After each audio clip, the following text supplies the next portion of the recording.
Prof. Louis Long is officially retired. Oh. Okay, yeah, and he doesn't want to continue anymore. Yeah, okay? He has better things to do with his life. Yeah, okay, so he doesn't want to continue anymore. So he will not be with us, okay, anymore. Yeah, at least not as a staff. Yeah, and so 50% of your marks comes from the assignment that you have already submitted. Okay, if you haven't submitted it, please rush and submit it. Yeah, he's a very nice guy. He will still take your submission after this, after today. Okay, I'm very sure of it. But please try to submit it. Okay, so that he has a score for you. Okay, that will make up 50% of your marks. Okay, so theoretically, okay, you can pass this course just by submitting his assignment. Okay, because the passing mark is 40%. Yeah, so as long as you get 80 marks out of 100 marks that he gives you, you have officially passed this course. Okay, so the information you can get out of this is that it is not difficult to pass this course. Yeah, okay, in fact it is very difficult for you to fail this course. You really have to put in an effort not to submit any assignment. Yeah, maybe then you can fail this course.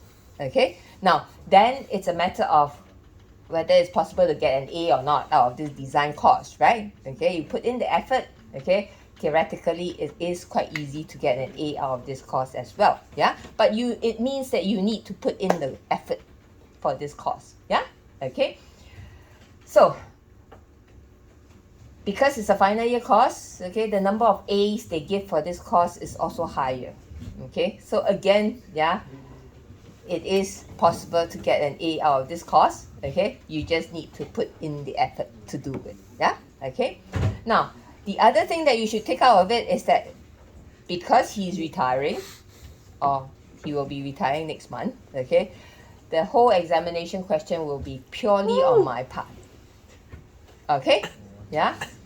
Now, although I say theoretically you can pass this course just by submitting your CA, okay, university policy, if you don't come for examination, you still fail this course. And the assignment cannot be carried down to the next year. Yeah, it means you have to repeat the whole course again. Yeah, okay. So even if you're feeling very sick and having fever, yeah, drag yourself to the examination hall, sit there, copy down as much as you can, and then hand it in. Okay. When I say copy down, I'm also telling you that this is an open book examination. Yeah. So you can bring in all the notes that you want. Okay.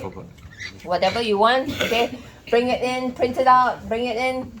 Yeah, it's good for you. Yeah, okay. However, just like all open book examinations, you're not allowed to bring in your computers, you're not allowed to bring in your handphone, you're not allowed to bring in your iPads, whatever electronic devices, not allowed. Yeah, whatever you want to use, print it out and bring it in. Okay? Yeah? Clear? Yeah. Okay.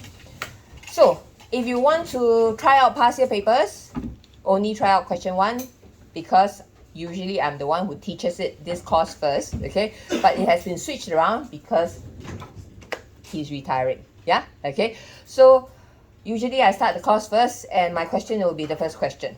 Okay? So only look at the first question if you want to try out past year exam questions to see what the this year exam question will look like. Yeah, okay. Question 2, you can forget about it. Yeah, it's not going to come out in the examination. Yeah, this year is purely on my part. Clear on that? Any so question? The finals only got one question. That's right. One question, 100%. Yeah lah, 100 marks lah. I mean 100%. 50% of your course. 50% of your course, but 100 marks. So you get Okay, thank you. scored out of 100 as well. Okay. Any other questions? Yeah, how many parts? 6 parts. One question, 10 parts, there's no point. Duration is still 2 hours. One question. Don't worry, I'll keep you busy for 2 hours. Yeah, okay. At least 1 hour. Flipping the pages. Yeah, because you have to stay in the examination hall for at least 1 hour before you can exit. Yeah. Any other questions? Yeah. Okay, nothing else, Very clear on the structure of it? Yeah, okay. Now, then we go on, yeah, okay. There is an assignment under the assignment folder in your NTU Learn. If you haven't seen it, you should go and click on it and take a look at it. Yeah, okay. So there's an assignment for my part on the NTU Learn. Okay.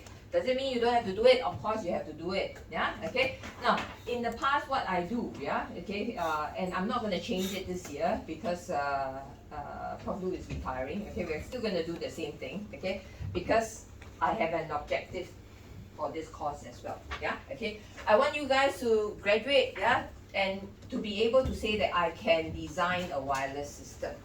Okay, I'm capable of doing that if I want to. Yeah, okay, and that is my purpose of this course. Yeah, okay, it's 2 AUs. Yeah, open book. Yeah, nothing much to fear about it. Yeah, but you need to make sure that you know what you are doing as an engineer. Okay, and so we still have the assignment. Okay, you can see that there's two parts to the assignment. Okay, one part is on calculation. Okay, now the calculation part, you need to make sure that you know how to do it. Okay, so please do it. Okay, because it will be useful for your examination part. Yeah, you can imagine. Yeah, there's a part on simulation. Yeah, you're not going to simulate anything during examination time because electronic devices are not allowed, right? Okay, so you will do the calculations. Yeah, okay, so calculation very important. You need to make sure that you know how to do it before you get into the examination hall. Yeah, okay, so please do the assignment calculation part. Okay, and then there's a simulation part which you need to do as well because it brings together all the concept that I'm going to teach you in the next 9 hours. Yeah, next 3 weeks. Yeah, I'm going to talk to you for 9 hours. Okay, and then it brings together all into this assignment here. Okay, so you must understand the concept. Okay, now we spent 7 weeks together. Yeah, okay, the first 3 weeks we are going to be purely listening to me. Yeah, and you contributing by interacting with me. Yeah, okay. For those that I know your name, okay, you might be called upon to answer questions. Yeah, unfortunately. Yeah, okay. But then we have 4 weeks left. Yeah, okay. 2 weeks we start the assignment, doing the simulation. Yeah, and then when we come to the last 2 weeks, okay, I want to do interview with you. Yeah, okay. Basically ask you some questions. You need to answer my questions. Yeah, usually I grade you for that. Okay, but because no CA for this part, okay, I'm still going to go through it because I want you to learn something from it. Yeah, okay, I want to make sure that every one of you have the concept, okay, so that you can design the system and also so that you can answer some of the examination questions as well. Yeah, okay, so make sure you do this with me. Okay, don't disappear for the last 2 weeks. Okay, because I need to go through this with you. Yeah, okay, and we will go through it either in pairs, maximum 3 person, okay, and if you have no friends in this class, if you want to do it individually, also can.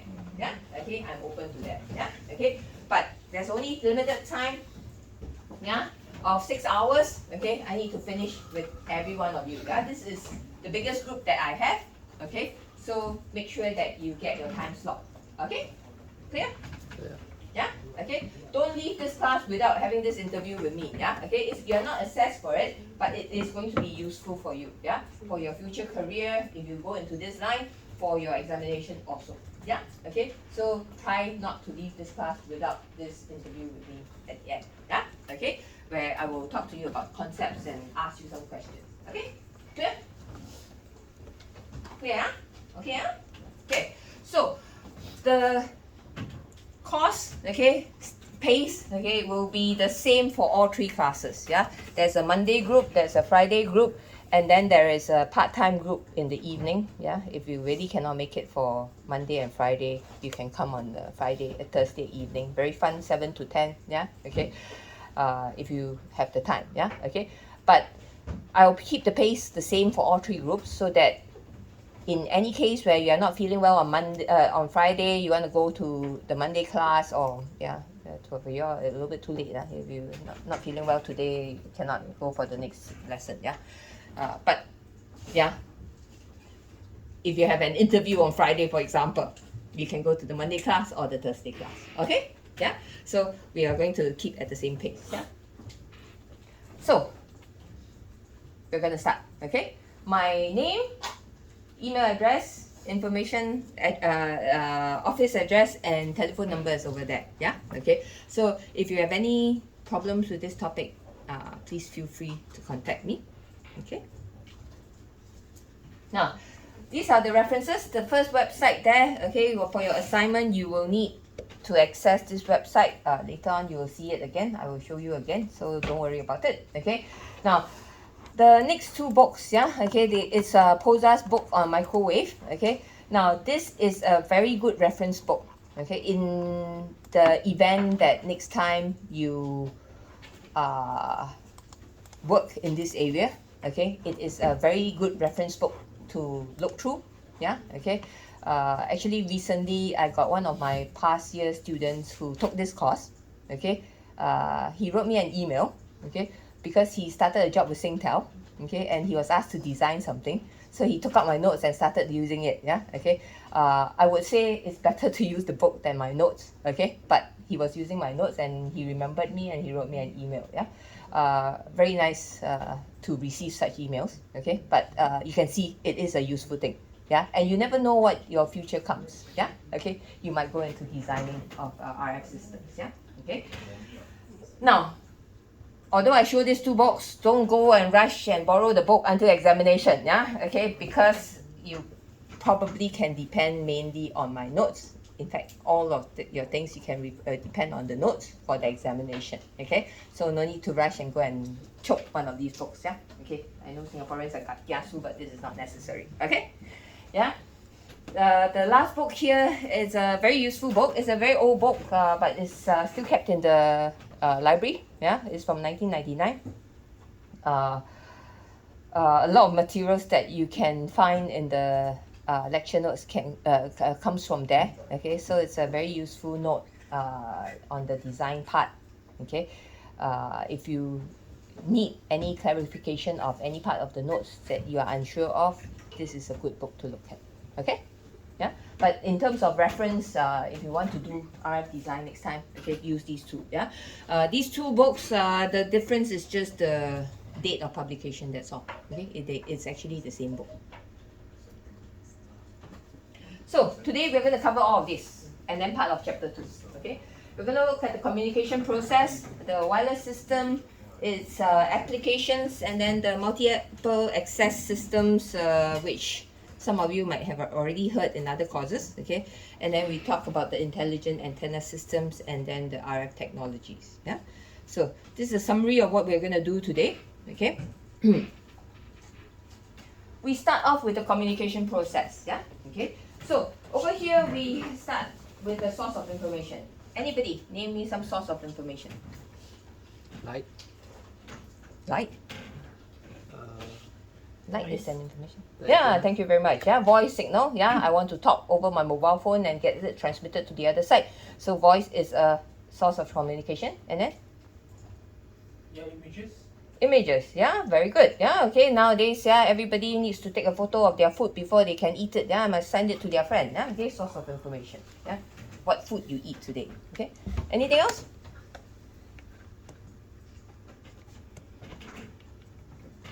What else do you do on your mobile phone? You type. Yeah, type text messages. Yeah, good. That's another form. And then what else? Calls. Make a phone call. Yeah, that's voice signal. Yeah, what else? Source of information. Don't tell me you don't do this. You don't play game on your phones. No ah. Am I the only one who does that? Oh my god. Okay, so HD movies, for example, yeah, you might want to watch a movie on your mobile phone, yeah, okay, these are all source of information that you want to transmit, yeah, and you can hear from what we are saying here is that source of information can be in the form of analog or in the form of digital as well, yeah, voice is an analog signal, a picture, for example, is a digital signal, yeah, okay, so regardless of whether it's a analog or digital signal, it goes through this thing called an input transducer. Yeah? What's an input transducer? An input transducer, okay, is something that changes your source of information into an electrical signal. Okay, very simply, yeah, and I talk to the phone, yeah, okay, I talk at the phone, yeah, my voice signal needs to be transmitted into something that my device can understand, right? So this voice signal needs to become an electrical signal that is on the circuit board, okay, that then can be transmitted out. Yeah, okay. So the input transducer changes whatever form of information you give to it into an electrical signal, okay, which is your message signal here. And then we go into our transmitter, okay, it gets transmitted through the channel, okay, and then it gets received at the other end, okay.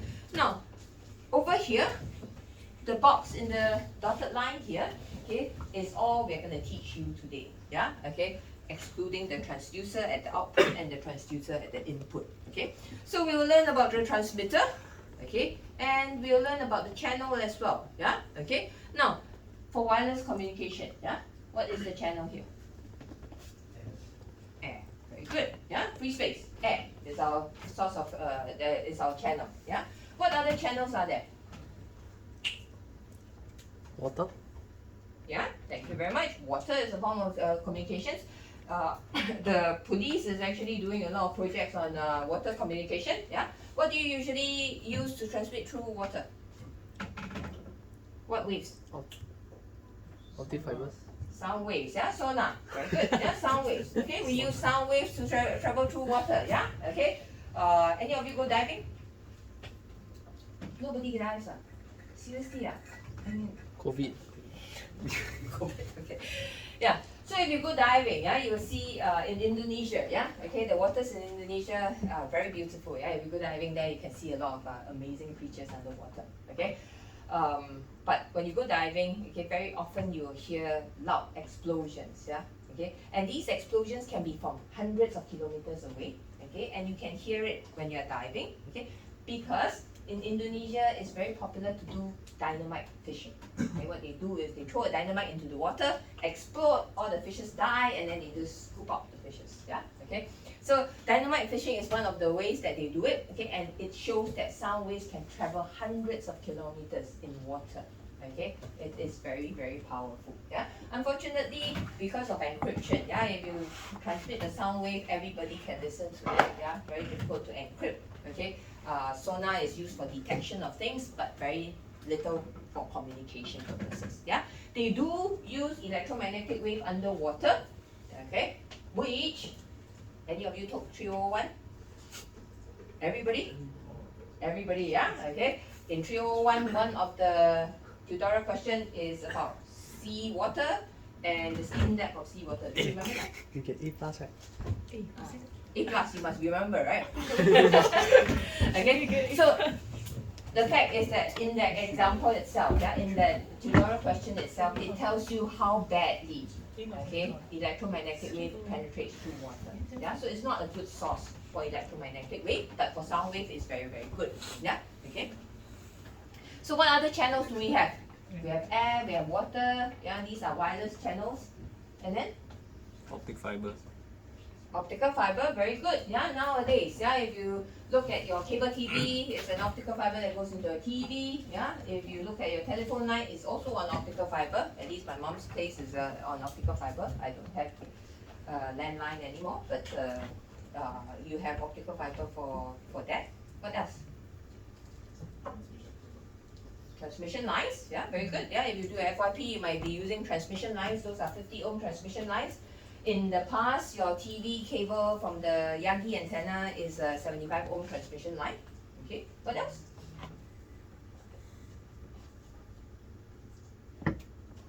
Okay, don't need to think so hard. Later, I have a slide on it. Yeah, okay. So we'll look at the different channels later on as well. Yeah, okay. But we can see some are wired and some are wireless. Okay, wireless has its own problem. Wired has less of a problem. Okay, because wired, yeah, you can. Nothing much can happen to it, yeah? But if you transmit your signal wirelessly, then what we have here at the output here is an estimation of your message signal, okay? Why do we say estimation of your message signal? Because something must happen in between your transmitter and receiver, yeah? When you transmit a signal wirelessly, especially, okay, you will see that something went wrong. Yeah. For example, your cable TV. Yeah. If you subscribe to World Cup, yeah, just past last year, yeah. Okay. if you subscribe to the World Cup, yeah, and you are watching it on TV, sometimes you see different frames missing, yeah, okay. Why? Because this was transmitted to us wireless, yeah, it is through satellite, right? Okay, so based on your service provider receives the satellite signal and then it transmits through a cable into your house for you to watch cable TV, yeah. But it is actually a wireless transmission, okay. It is actually through satellite, right? Okay, and wireless transmission will give you an erroneous message at the end. Okay, sometimes missing frames, yeah. If the missing frame happens to be when the goalie hits the goal, then you get very frustrated, yeah, okay. But at the end of the day, what you have is not really the actual message that you get, but an estimation of what you are supposed to receive, okay. And then of course it goes through your output transducer, yeah. Your electrical signal then goes back into your image or your voice or your video, yeah, for you to understand the actual message that's being sent to you, yeah. So we're gonna go into the middle part there, yeah, the transmitter and the receiver. Okay, now long time ago, yeah, we had analog transmitter and receiver. Okay, don't switch off, yeah, because we still have them. Okay, yeah. So long time ago we started off with analog transmitter and analog receiver. Okay, so we're gonna go through that. Okay, now your analog transmitter and analog receiver, yeah, we started off with a message signal. So I'm gonna say something, yeah. Okay, so I'm going to say something.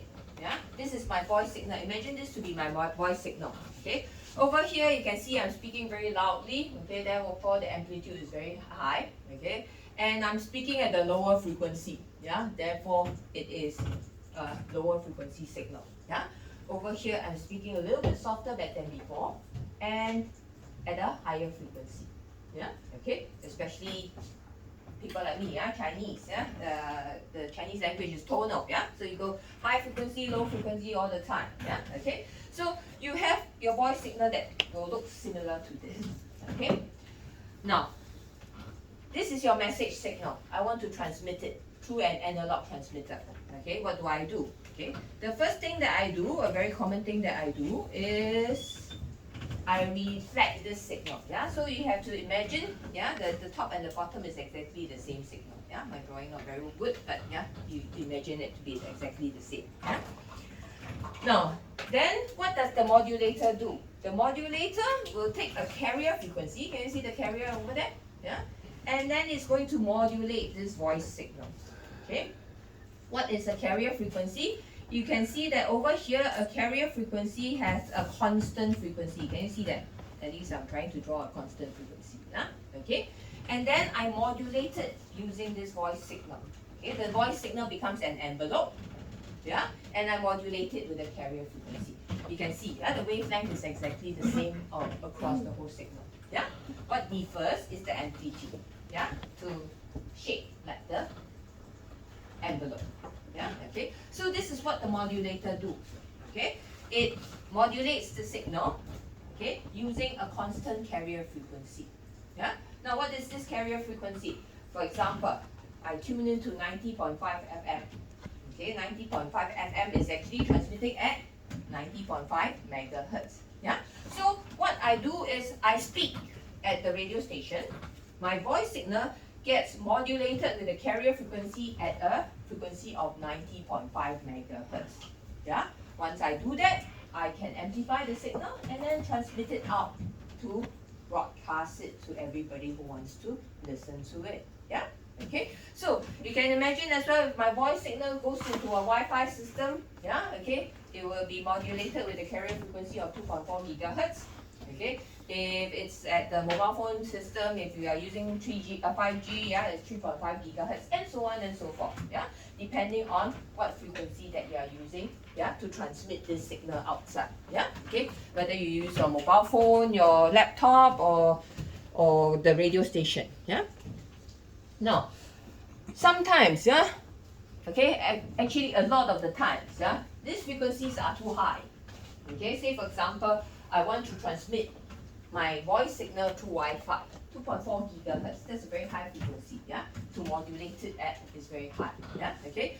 Now it will be cheaper for me to buy a modulator chip, okay, that functions at 21.4 megahertz. Okay, you will see, yeah, and commercially they sell these chips that you can buy for a few dollars, yeah, okay, and this chip operates at 21.4 megahertz, meaning they use a 21.4 megahertz carrier frequency, and the coming out here will be 21.4 megahertz, okay, and then comes out 21.4, then I bring the frequency up to whatever frequency I want. Yeah, if I use the same message signal, I want to transmit on FM radio, I go up to 95 megahertz. If I want to transmit it in my mobile phone, I go up to 2.4 gigahertz or 1.8 gigahertz. Okay, if I want to transmit it Wi-Fi 2.4 and so on. Yeah, okay. So I use an up converter to bring up the frequency. Yeah, this is going to happen for the whole duration of 3 hours. Yeah, this is like somebody should fix it. Yeah, but it up converts, okay, to whatever frequency that you want to transmit it before it gets amplified. Yeah, so that the signal is high enough before it goes into air, because you know in air you know that the signal is going to be attenuated at some point. Yeah, okay, and the person who's receiving this signal is probably very far away. Okay, 200 meters away at least. Yeah, okay. So I need to amplify the signal up to a sufficient amplitude. Transmit it. This symbol here is an antenna. Okay, out of my antenna, and then it goes over to my receiver side. Okay. Now, at the receiver side, I have an antenna that receives this FM signal. Okay, this RF signal, electromagnetic wave, and then it goes through this thing known as a low noise amplifier. Okay, LNA here stands for low noise amplifier. Yeah. Okay. So, question. Yeah. Why do I use a low noise amplifier here?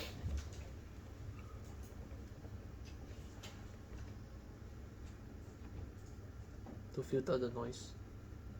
No, it's not a filter. It's an amplifier.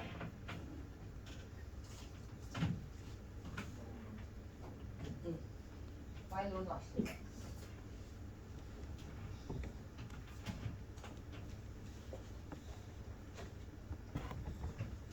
Anyone?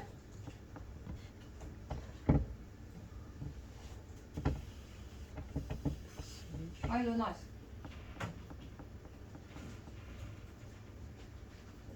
It's an amplifier, yeah? It will amplify the signal, right? If I need it to be low noise, why? Because you don't want to add more noise into the. Thank you very much. Yeah, you don't want to add more noise to it. Yeah, okay. If you have low noise over here, this whole system here will be low noise. Yeah, okay. In this course later on, through calculations, we will demonstrate to you, okay, why you need this low noise amplifier at the first place over here. Yeah, okay. And it is a very important component that you need to make sure it's low noise. Yeah, okay. Now then, the next natural question that I'm going to ask, is that then, can I use this as a low noise amplifier as well? Can I change the power amplifier here to a low noise amplifier? Yes or no?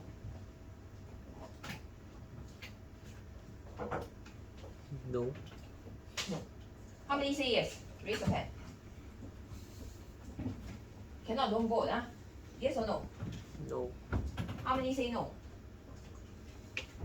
The question is, this power amplifier, can I change it to a low noise amplifier? Both are amplifiers, right? No. Why not?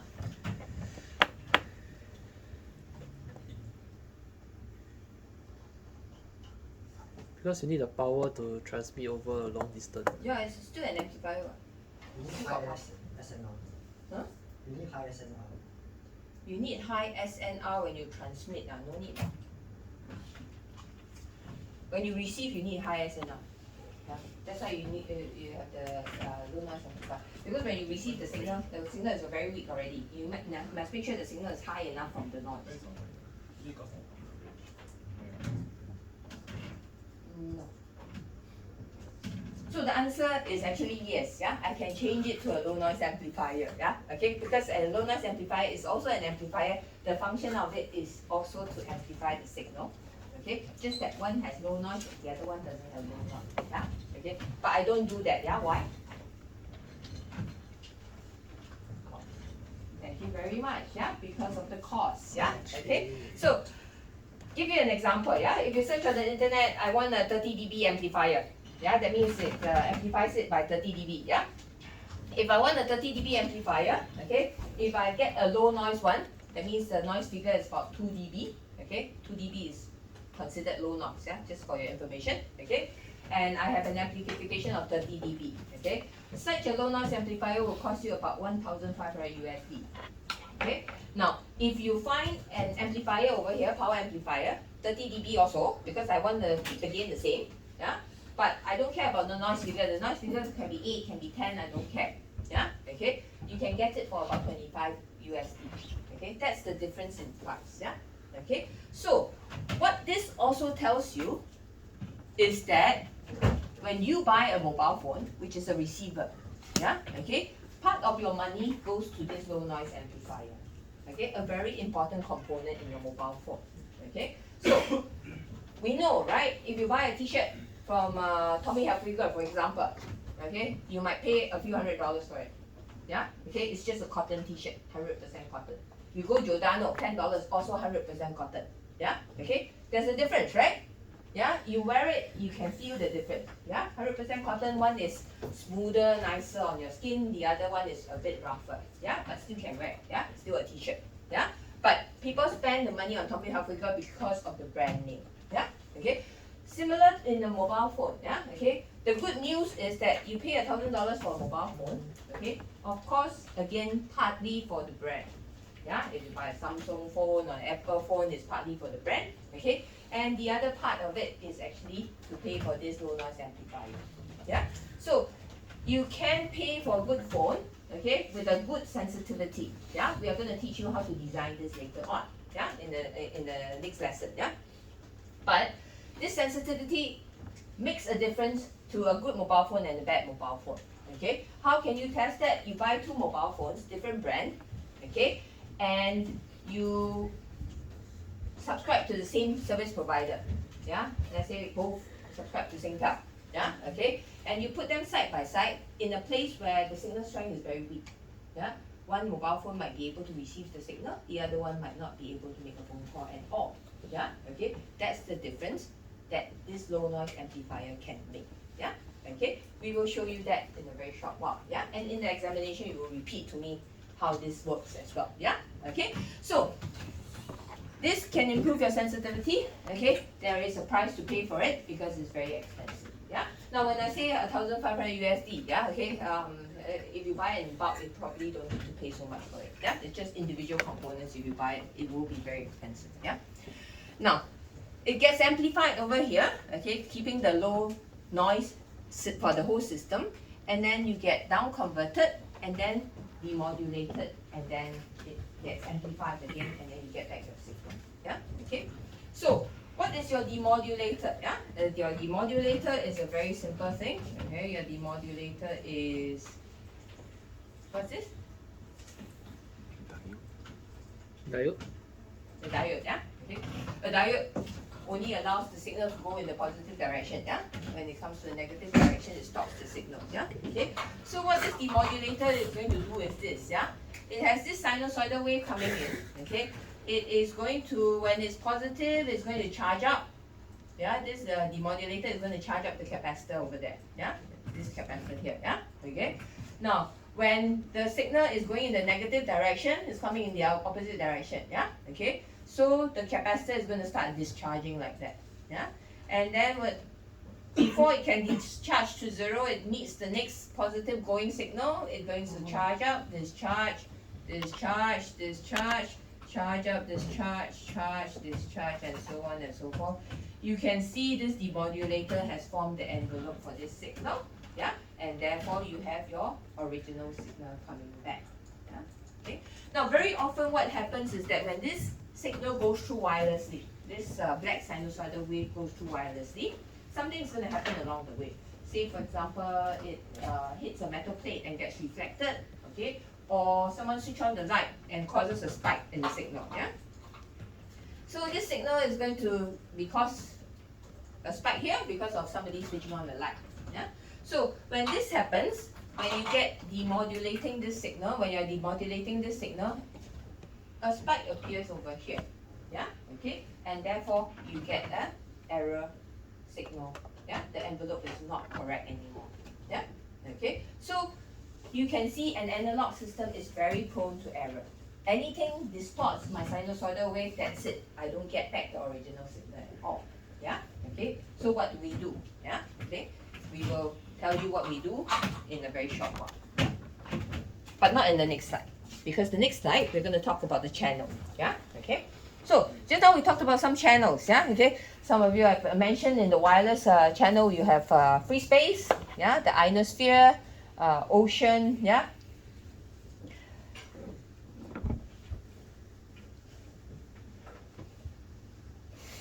Now I'm just thinking. Yeah, okay.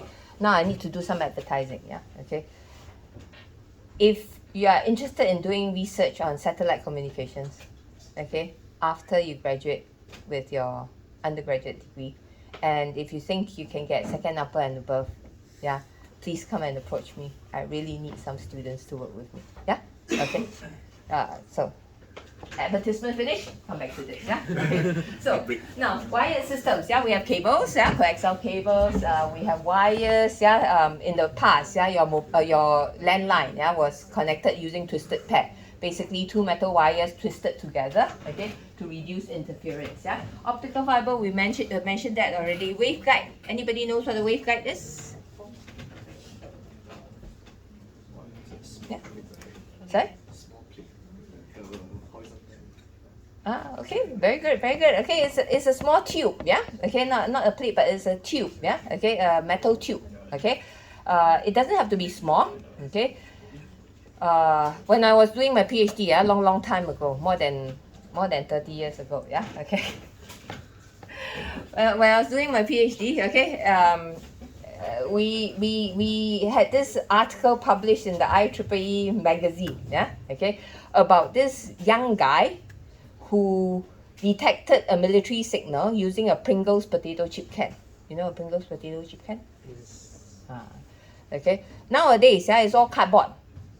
Okay. In those days, 30 years ago, they used quality material, metal tube. It's a metal tube with a metal backing at the back. Yeah. But nowadays you don't get that anymore. Yeah. He's giving up on the course. Seriously. Are you just walking out on my course like that? I have a quiz later for so I have a quiz at so I kind of want to yeah I can't only do study for it but Okay, never mind. I mean, is your own problem. Yeah. Okay. I shall not discuss it with you. Okay. Okay. So, yeah. Decide carefully before you walk into my class. Okay. Don't walk out halfway. Okay, because I'm going to do this to you. Okay. So, anyway, yeah. But there's a break later. There's still a chance. Okay. So, it's a metal tube. Yeah. So they use this Pringles potato chip can to detect electromagnetic transmission. Okay, now a Pringles potato chip can that is metallic and then with a metallic back at the back, okay, that is a waveguide. Okay, now why do people use waveguides? Waveguides are big and bulky. Okay, the size of the tube itself tells you the frequency. The smaller the size, the higher the frequency. The bigger the size, the lower the frequency. Okay, so why do people use waveguides? For high power handling capability. Okay, so if you work on satellite systems, you see a lot of waveguides because you need to transmit the signal very far into space. Yeah, so you need high power. Okay, and you use that. Okay, in power stations, you also see a lot of waveguides because they also handle very high power. Okay, cables will not be able to handle such high power. Yeah, okay, and radar systems, you also find a lot of waveguides in there. Yeah, okay. In our mobile phone portable devices, you don't use it because it's very bulky. Yeah, okay, everybody wants small phones nowadays. Yeah, okay, so that's your waveguide. Yeah, okay. So these are the different media. Okay, and then of course we have Ethernet cables. Okay, now when you talk about a wired system, yeah, there's nothing like that that I've drawn over there that's going to happen to your wired system. Okay, unless a mouse chew through your cable, okay, nothing else is going to happen to it. Yeah, whatever you send out should get to the other side without any error at all. Yeah, maybe a bit of attenuation and that's it. Okay, but not much error that you will get, not like this kind. Okay, but in the wireless media you do get that kind of error. Okay, so we need to make sure that we can transmit wirelessly and reduce the amount of error. Okay, which is how we went on to do digital communications. Okay, which is the next slide that we have. Okay, but before that we look at channel capacity. Okay, channel capacity is the one that the service provider sells to you. Okay, how many gigabytes do you want, okay, per month, for example. Okay, so you pay for a certain subscription and then you get a number of gigabytes for usage for that period of time. Okay, and depends on the system that you're subscribed to, whether it's 4G or 5G. 3G is closed down now. Okay, so you only have your 4G or 5G system. Okay, you will have different data rate that you get. Now, if you look at this equation itself, data rate is related to the signal to noise ratio and the bandwidth. It's a compromise of one another. So, if you look at this channel capacity, it says that it's equals to B log base 2. Please note that this is log base 2, not log base 10. Cannot press on calculator one. Okay, at least not on my calculator. Okay, so your log base 2 over there, okay, bandwidth, log base 2, 1 plus signal to noise ratio. Okay, now channel capacity, we can see in the past, when you have FM radio still remains one of the highest transmission in Singapore, okay, although it's going to be shut down in the near future, in the next few years. Okay, it has a very small bandwidth, you can see that. Okay, but they transmit at a very high level, so they have a very high signal to noise ratio. Okay, this is your FM radio. Okay, but nowadays, what we have is broadband communication, right? Wideband CDMA, you've heard of it, right? Okay, and then they say broadband, cable broadband, okay. What do they mean when they say broadband? Okay, means bandwidth very big,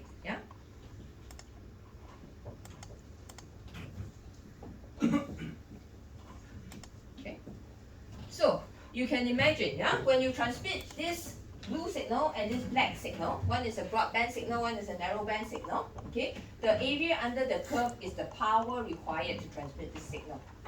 Okay, so you can see here this power.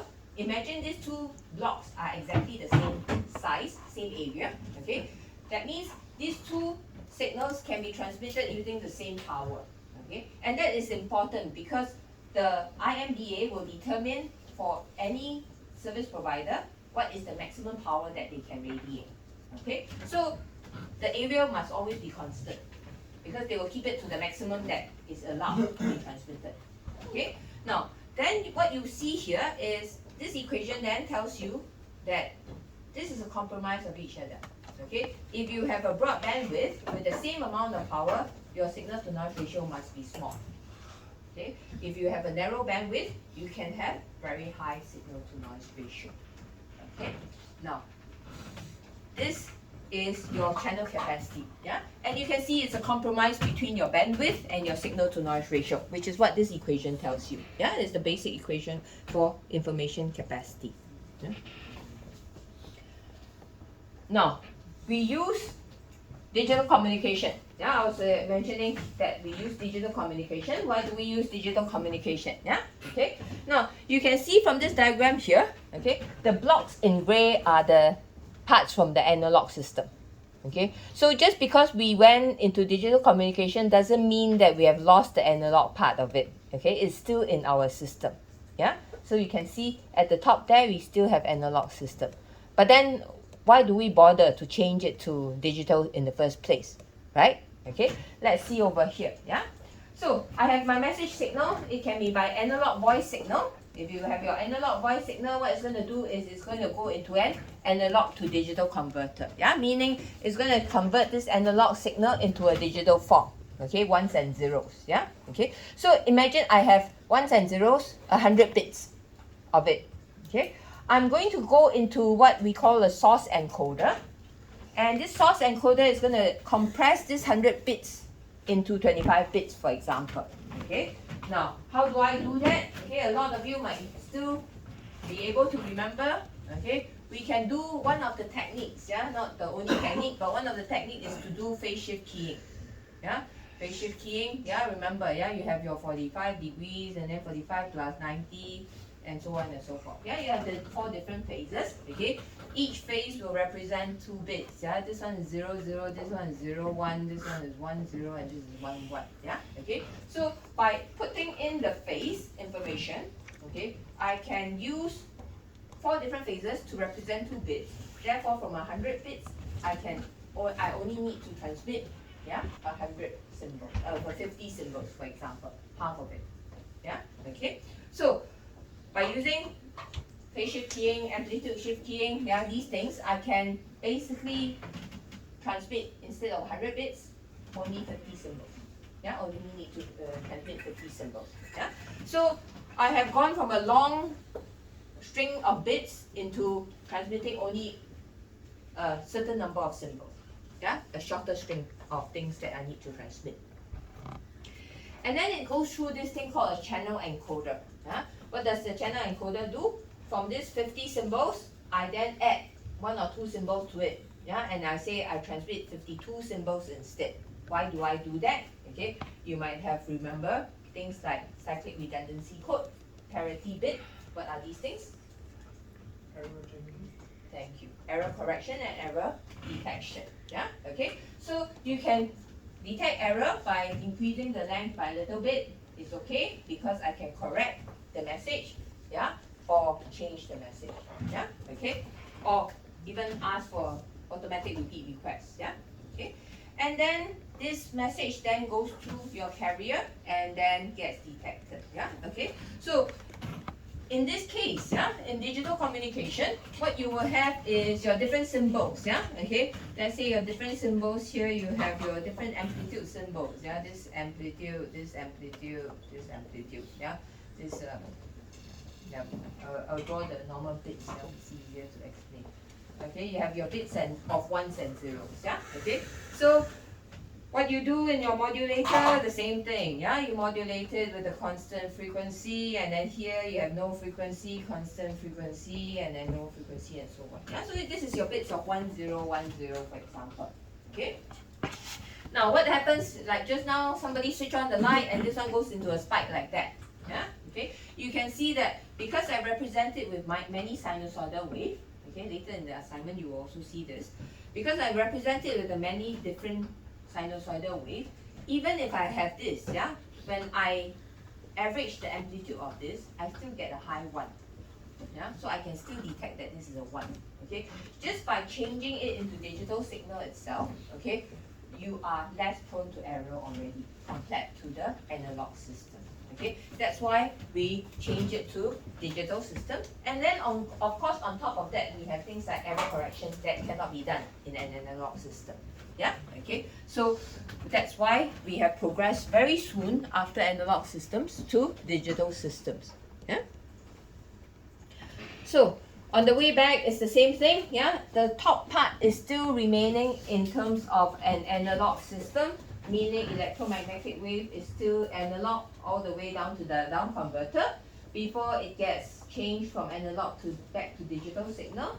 The digital signal gets to the demodulator, and then it goes to the channel decoder, source decoder, and then back into your message signal at the back there.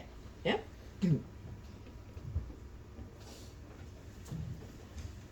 So, your wireless systems. Yeah. Okay. Anybody heard of Marconi? Yeah. Okay. Very good. Yeah. Okay. Yesterday night when I said anybody heard of Marconi, somebody said no, but I've heard of macaroni.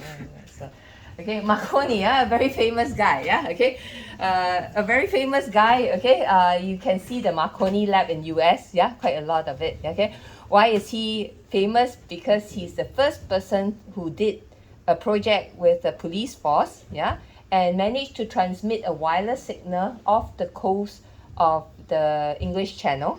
Okay, it wasn't a long distance, it's a few hundred meters. Probably if they scream the message, they can also hear it. Okay, but it was a real demonstration of how you can transmit a signal wirelessly and receive it on the other end wirelessly as well. Yeah, okay.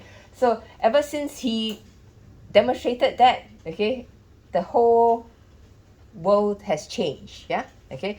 I remember the time when I was young. Yeah, okay. We had things like pen pal. Do you know pen pals? Yes. Yeah, you do. You still do that. No, but Yeah, in the but movies very common. yeah, we write letters. Yeah, we write English letters to someone in the UK, and then you send the letter. Yeah, a month later you get another physical letter, and then you can read that physical letter. Yeah, okay. So that's pen pal. Yeah, okay. Nowadays, yeah, when Chinese New Year comes or if 1st of January comes, yeah, you get like huge amount of text messages with dancing people, saying Happy New Year and things like that instantaneously. Yeah, okay.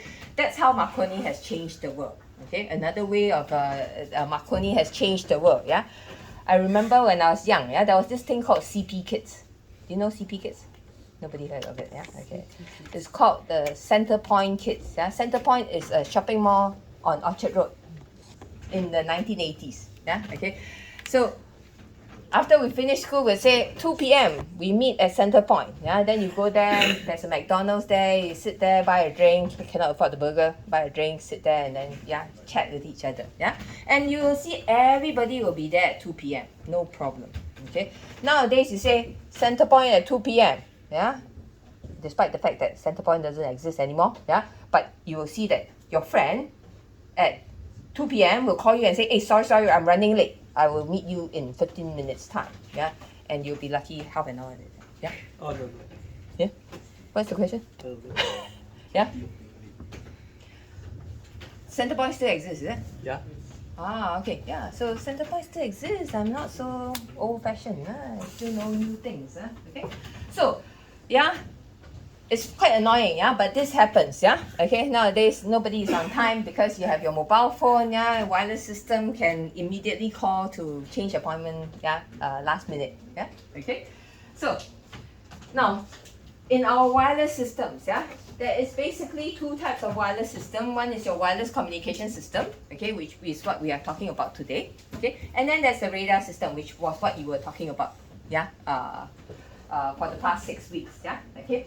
And they are governed by these two equations. One is known as the Friis transmission equation, and for the past 6 weeks, you would have dealt with the radar range equation.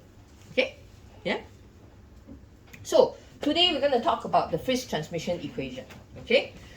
Now this is the Friis transmission equation. Okay, I have a story to share on this Friis transmission equation. Yeah. Okay, not going to be very helpful for your quiz if you have a quiz later, but yeah, it's a very interesting story from my point of view. Okay. So in 2016, yeah, okay, I was approached by Creative Technology. You know Creative Technology? Yeah, quite famous. Simon Hu just passed away last year. Okay. Yeah. So Creative Technology is Singapore's pride and joy, yeah, because it's our first listed company, US listed company, okay, that went on the stock market, yeah, okay. At that time when I was young, yeah, you go and get some shares. You can go on the ATM and bid for some shares. But Creative Technology came to me, yeah, and then they said, hey, I have a lawsuit, yeah. Can you be the expert witness? Okay. About the Apple thing. Huh? It's about this Friis transmission equation. I don't tell you things that are not related to what we are teaching, learning now. Okay. So they approached me about this, yeah. Okay, and then I said, okay, let's work on it, yeah. Okay. So what Creative had in mind was this, yeah. They wanted to sell people what they call a creative pad. So it's like an iPad, okay. But what they did was, the WiMAX system? WiMAX system, if you don't know, is the basis of your 4G system, okay. It's a wideband CDMA system, okay. It's the fundamental to your 4G system, yeah. So at that time, yeah, they said, I'm going to build base stations all around Singapore. So if you buy my Creative Pad and pay a subscription, you can use the internet anywhere around Singapore, which is a very good idea, right? Because nowadays you don't make phone calls, right? At least I don't make phone calls. I make phone calls through the internet, yeah? Okay, it's cheaper for me, yeah? So That was the idea that Creative Technology had. Yeah. So they don't do wireless systems. They do the Creative Pad. Okay. They do sound card actually. That's their expertise. Yeah. Okay. But they wanted to build this Creative Pad, the idea. Okay. So they outsourced the communication part to Huawei. Okay. So they asked Huawei to build base stations all around Singapore in order to do this idea of this Creative Pad. Okay. Now, so Huawei took this risk transmission equation, okay, and then he planned for Singapore. Yeah. And then they said, I can cover the whole of Singapore with 150 base stations. You think it's sufficient? Anybody thinks it's sufficient? If it's not sufficient, how many is sufficient? I said before, yeah, the WiMAX is the basis for 4G, yeah? How many 4G base stations do you think Singtel alone, yeah? One service provider, Singtel has in Singapore? Any guess? Because this will give you a basis, yeah, of how many base stations is required to cover the whole of Singapore. Any guess? Sorry? 300. Any other guess? 500. Any other guess? Higher? Sorry? No lah. Too high. 6,000 too high. Any other guess? 1,500. Yeah, very good. Yeah, it's about 1,500 base stations that you need just for one service provider. Yeah, and Huawei says that you can cover the whole of Singapore with 150. Yeah, and there comes the lawsuit. Yeah, okay. So Creative started suing Huawei for breach of contract. Okay, they say you can cover with 150, cannot. Yeah, okay. So after they built about 130 base stations, implemented it, then they realized, what Huawei said is not true, cannot be done. Yeah, okay. And so the lawsuit started, and I had terrible times. Yeah, in the justice courts. Yeah, doing this. Okay, but it was very interesting experience. Okay. And glad to tell you, in 2018, 2 years later, okay, $36 million was awarded to Creative Technologies. Okay, before Sing Wong Hu died. Yeah, okay. Unfortunately, you can see I'm still here teaching you. Okay, which means none of this $36 million came to me. Yeah, all I got out of it was a good meal. Yeah, at a very nice restaurant. Yeah. Okay, so this is your risk transmission equation. Yeah, okay. So the inappropriate use of this risk transmission can lead to a serious problem. Yeah, but it is okay the equation that people use for base station allocation. Okay, it gives you a limit. Yeah, it gives you a rough estimate of how many you need. Yeah, okay. Now, why do I say that? Yeah, if you look at this, this is your power receive over your power transmit. Okay. Now, power transmit, we know, yeah, for each base station, the maximum power transmit you can do is limited by what IMDA says. Okay, so that one cannot change. Yeah. So this one you can assume to be a constant number. Okay. Now, you need to make sure that your power received at your mobile phone is sufficient. Yeah, the signal to noise ratio is sufficient. That one you can calculate. Yeah. Okay. So you know this. Okay. And this is the frequency, because lambda is the wavelength, yeah, related to your frequency, C over F, yeah, okay. So your frequency, of course, is also determined. If you use a 5G system, it's 3.5 gigahertz, yeah. If you use 4G system, it's 2.4 gigahertz, and so on, yeah, okay. So this one also determined based on the system that you're using. 4 pi, of course, is a constant. And then GT is the gain of your transmitter antenna. Okay, this one also determined by whatever Huawei puts up. Okay, GR is determined by your mobile phone. Yeah, so once you buy a mobile phone, you know what the receiver antenna is. Okay, that one is determined by your mobile phone. Yeah, so what you estimate here is the range. R here, how far this transmitter can transmit and what range can it cover. Okay, so the range here, R, is why people use this risk transmission equation to estimate. Yeah, okay. Now, this risk transmission equation, yeah, since everybody has taken 3001, yeah, you would know, okay, came from the very beautiful 8 Maxwell equations. Okay, so you can imagine, yeah, the Maxwell equation very complicated, right? There's integral and differential depending on which one you use, yeah, okay. But it boils down to this very simple equation that people can use for cellular phone estimation, okay, because they put in some limitations, yeah, and I've just highlighted some of the important limitations that this equation is on, yeah, okay, and it also explains to you why there's an underestimation if you use this equation to do cellular planning, yeah, okay. It says that it has to be reflection and polarization matched, yeah, your antennas, okay. Reflection match means whatever you transmit from the transmitter must go through the antenna and transmit out, okay, nothing should be reflected back. Polarization match, if you remember, I transmit vertical polarization, I have to receive in vertical polarization. If I transmit horizontal polarization, I have to receive in horizontal polarization. Circular, you have to receive circular. Yeah? Okay? Now, most terrestrial, this is just basic information, most terrestrial applications are vertical polarized. Okay? Because horizontal polarization, you have the image on the ground that will cancel the signal, yeah? So you usually use vertical polarization, okay?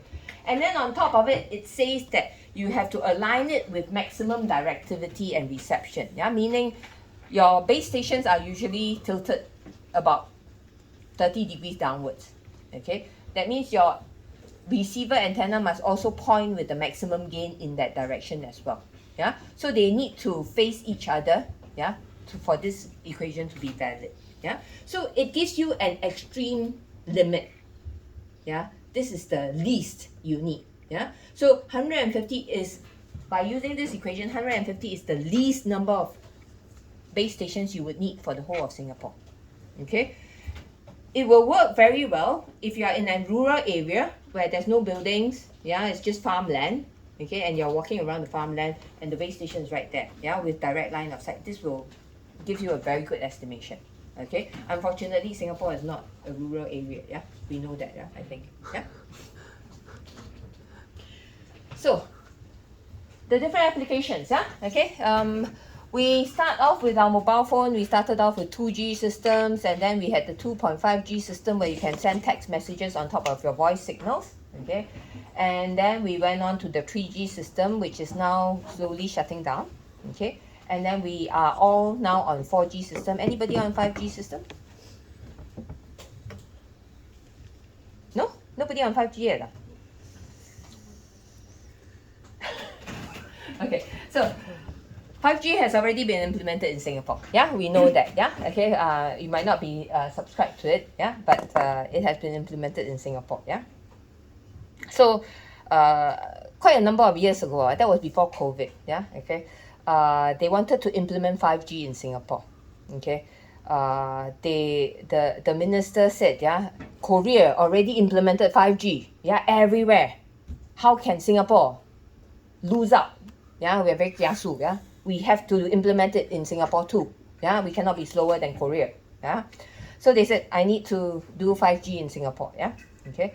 So it's interesting because again I got a very nice meal in an Italian restaurant. I still remember. Yeah, downtown. Yeah, Maxwell Road. Yeah, and the Minister for Information and Communications was sat with us. Yeah, there was a few doctors from NUH and me and SUTD. There was another guy. Yeah, we were sat there discussing about 5G effects. Yeah, because they did a public comment on the 5G system, the implementation of 5G system, and a lot of people were worried about the effects of 5G on the human health.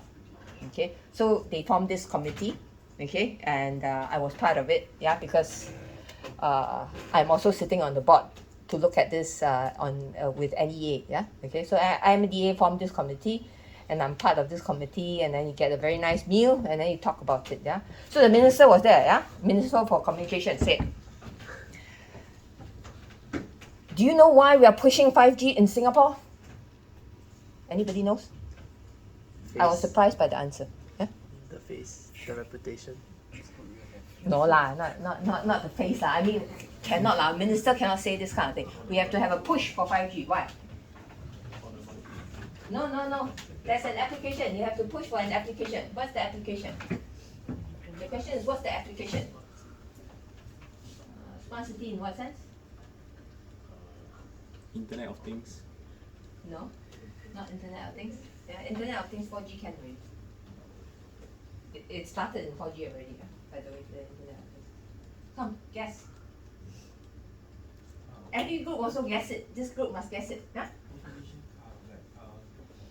No, car automation is a very complex thing. Yeah, MTA will never agree to it because once you have a collision, yeah, you don't know whether to do the insurance for the person or the car or the machinery. Yeah, it's very complicated. They will never implement it. Yeah, 10 years, I think maybe we'll have automated car. Yeah, okay. Come, think. Metaverse. No, come, think. No? Come on, this group must guess it. The past two groups all guessed it. Come. No, not smart city. Come. Think. Something that I just mentioned just now. That apparently I do, you all don't do. Gaming, yeah? Okay, so real-time gaming, yeah? This is our push for 5G, okay? So, Why the minister care? Minister in the game. no, you have to have an application. If you don't have that application, you cannot push for the technology. Understand? So apparently there's a lot of gamers in Singapore. Oh, Do you know that? Yeah, I know that because I counsel a lot of students who have obsession with gaming. Yeah? I know this student who was graduated already. I don't know whether he graduated or not, to be honest with you. But he used to be obsessed with gaming, so I told him, don't game, you have to study. Then he said, I don't game anymore, I watch people game. So weird, no? But anyway, there are people who do these things. Yeah? So apparently Singapore is a good gaming society. Yeah? A lot of people do gaming in Singapore. Okay? So that was our push for 5G. Yeah? Okay? So we push for 5G, okay, and the application is on gaming purposes. Yeah? Okay? So our 5G system is up already. Yeah? Okay? If you think about it, yeah? Okay, if you do, any of you watch movie on your mobile phone? Yeah, you watch movie on your mobile phone, right? Can you tell the difference between HD TV and non-HD TV on this phone? no. Cannot, right? I don't know, no? I mean, some people say they can, yeah? But I mean, on the screen like that, I can differentiate between HD TV and non-HD TV. But on the screen like that, I can't tell, yeah? But everything streaming nowadays is on HD, okay? But, yeah, 4G is sufficient. 5G is not needed. Yeah, 5G, there's no need for such high speed. Anyway, 5G at 3.5 gig doesn't increase the speed by a lot, okay? Only the terahertz one increases the speed by a lot, yeah? And it's being implemented in places like factories, yeah, for automation of vehicles. That one, the insurance is easier to cover, yeah, because it's private property, they can deal with it, yeah, okay? So terahertz, it will make a big difference, but now apparently we have 3.5 gigahertz for 5G, and in the next year it's going to go up to 5.8 gigahertz. Yeah, there's another frequency range that's been cleared for 5G. Okay, so it will be implemented in full run by the end of this year, I'm pretty sure. Yeah, okay, so you will have to change your subscription sooner or later to 5G. Yeah, okay, whether you like it or not. But not many real applications except for real-time gaming apparently. Okay, so we have GPS system, you know GPS system, yeah? Find your location all the time, yeah? That's your GPS system. And then we have radar systems, which you have learned for the past 6 weeks, okay?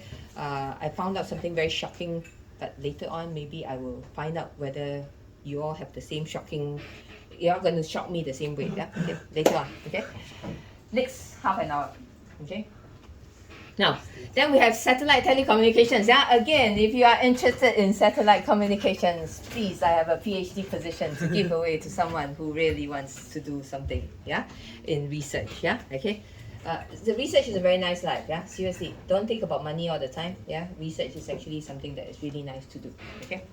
And very interesting. You see, you get lawsuits like that, yeah, you don't get the money, but, you know, it's interesting. You can tell stories, yeah, to your next generation.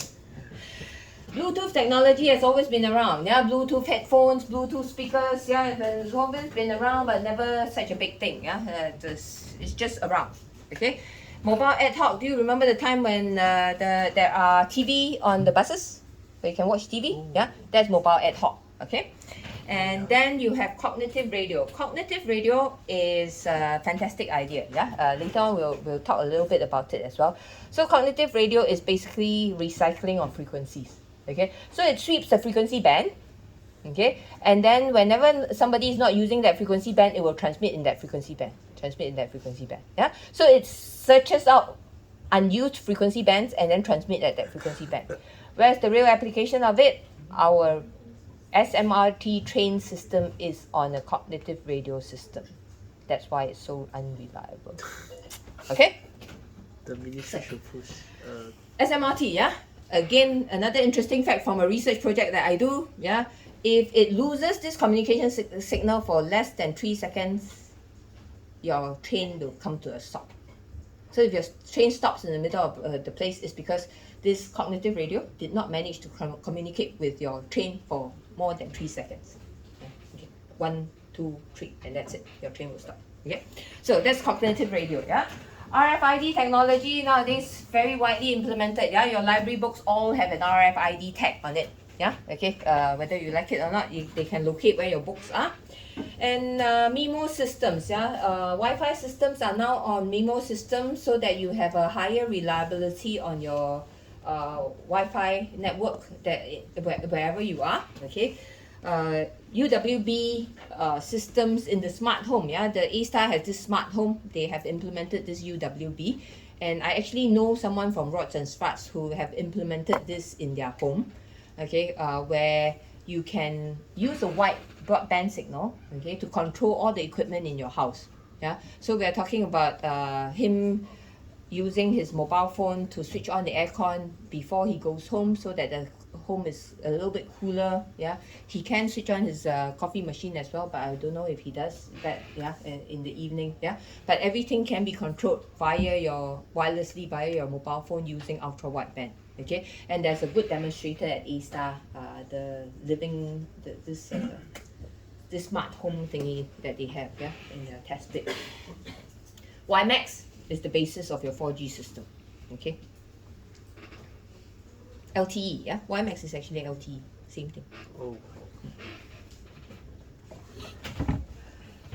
Now you can see, yeah, there's a demand for higher data rate. Yeah, last time you watch movie not HD, also very happy. Yeah, now you want the HD movie to be downloaded immediately.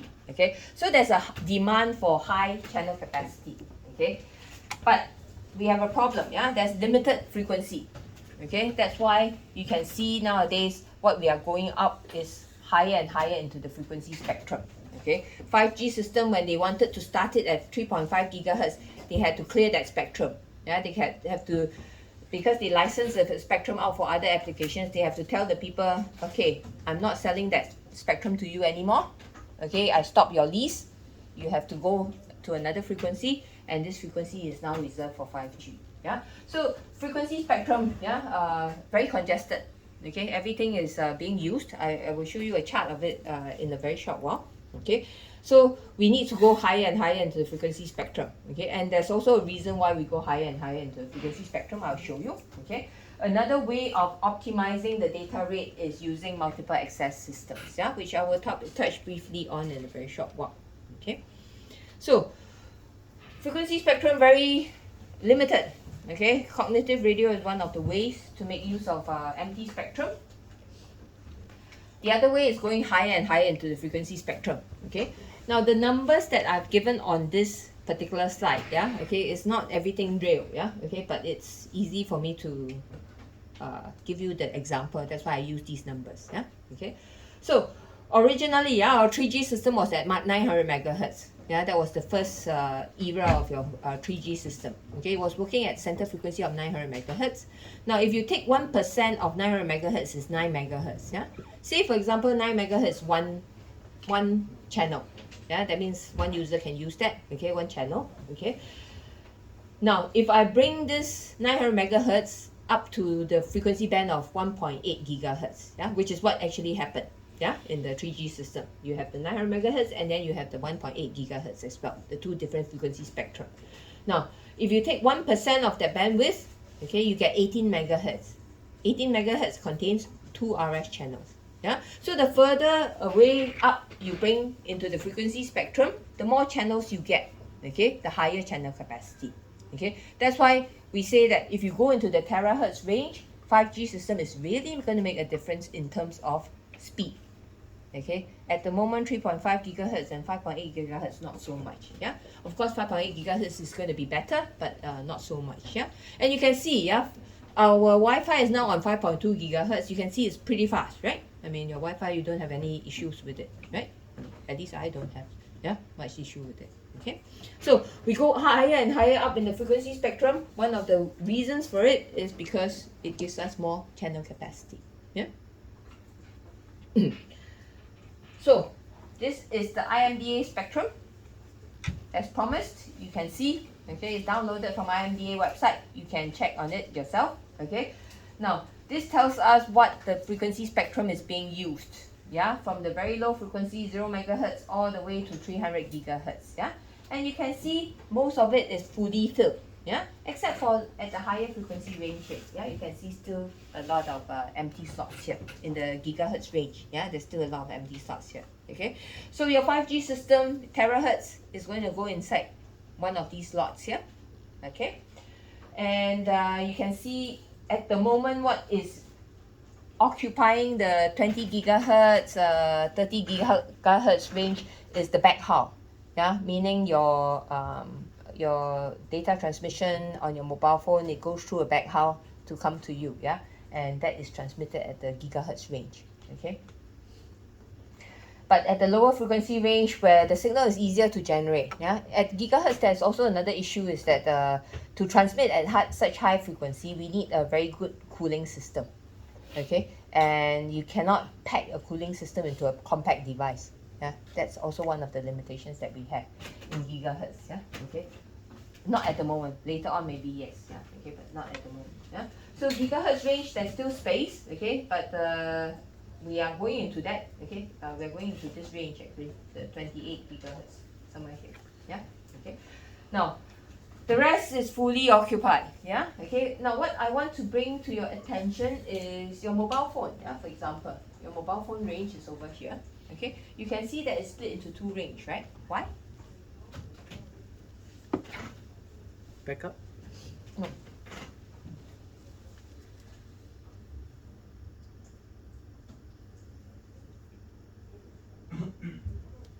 Come on, think of it. Why?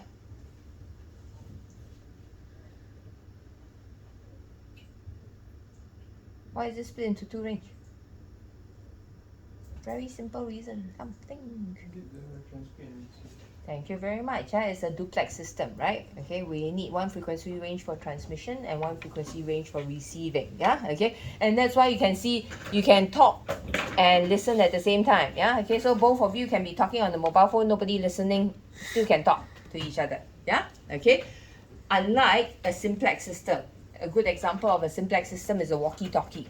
Yeah, okay, a walkie-talkie, you have to press and say, hello, I'm here, over and out, and then you release, and then the other person press the button, then they say, hi, I'm also here, over and out, and then release. Yeah, okay, so it's a simplex system where it uses the same frequency to transmit and receive. Okay, so only one person can talk at the same any point in time. Yeah, in our mobile phone, it's a duplex system. You can talk at each other without anybody listening, can still do it. Yeah, okay. I do it with my mom very often actually. Yeah, but duplex system, okay? Both ways.